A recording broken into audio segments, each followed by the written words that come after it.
नमो भगवते तस्मै कृष्णाद्भुतकर्मणे रूपनाम विभेदेन जगत्कीर्ति यो यतः सच्चिदानन्दरूपाय विश्वोत्पत्त्यादिहेतवे तापत्रय विनाशाय श्रीकृष्णाय वयं नुमे।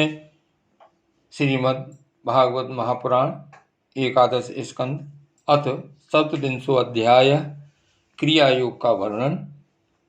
उद्धव जी ने पूछा, भक्त वत्सल श्री कृष्ण, जिस क्रिया योग का आश्रय लेकर जो भक्तजन जिस प्रकार से जिस उद्देश्य से आपकी अर्चा पूजा करते हैं, आप अपने उस आराधन रूप क्रिया योग का वर्णन कीजिए। देवर्षि नारद, भगवान व्यासदेव और आचार्य बृहस्पति आदि बड़े बड़े ऋषि मुनि यह बात बार बार कहते हैं कि क्रिया योग के द्वारा आपकी आराधना ही मनुष्यों के परम कल्याण की साधना है। यह क्रिया योग पहले पहले आपके मुखारबिंद से ही निकला था। आपसे ही ग्रहण करके इसे ब्रह्मा जी ने अपने पुत्र भृगु आदि महर्षियों को और भगवान शंकर ने अपनी अर्धांगिनी भगवती पार्वती जी को उपदेश किया था। मर्यादा रक्षक प्रभु, यह क्रिया योग ब्राह्मण, क्षत्रिय आदि वर्णों और ब्रह्मचारी ग्रस्त आदि के आदि आश्रमों के लिए भी परम कल्याणकारी है। मैं तो ऐसा समझता हूँ कि स्त्री शूद्रादि के लिए भी यही सबसे श्रेष्ठ साधन पद्धति है।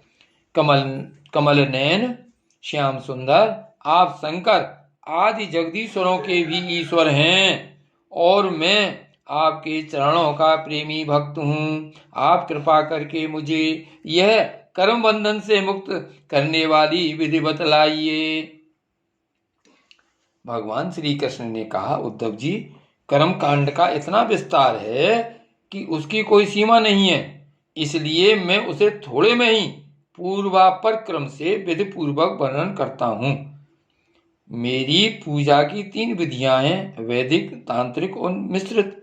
इन तीनों में से मेरे भक्त को जो भी अपने अनुकूल जान पड़े उसी विधि से मेरी आराधना करनी चाहिए। प्रसिद्ध पदार्थों से प्रथमा आदि में मेरी पूजा की जाती है, परंतु जो निष्काम भक्त हैं वे अनायास प्राप्त पदार्थों से और भावना मात्र से ही हृदय में मेरी पूजा कर लें।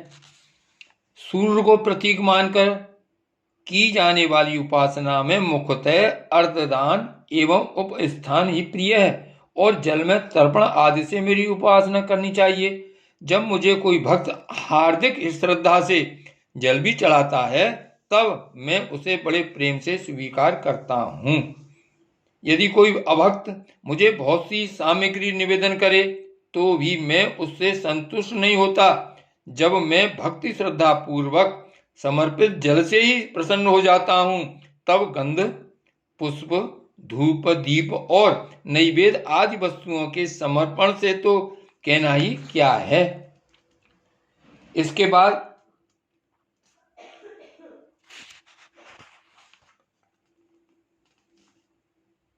प्राचीन ऋषियों के द्वारा अथवा प्राकृत भक्तों के द्वारा बनाए हुए छोटे बड़े स्तव और स्तोत्रों से मेरी स्तुति करके प्रार्थना करे।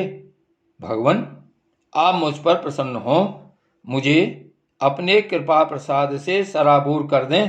तदंतर दंडवत प्रणाम करे, अपना सिर मेरे चरणों में रख दे और अपने दोनों हाथों से दाएं हाथ से दाहिना और बाएं से बायां चरण पकड़कर कहे, भगवान, इस संसार सागर में मैं डूब रहा हूँ। मृत्यु रूप मगर मेरा पीछा कर रहा है। मैं डरकर आपकी शरण में आया हूँ। प्रभु, आप मेरी रक्षा कीजिए।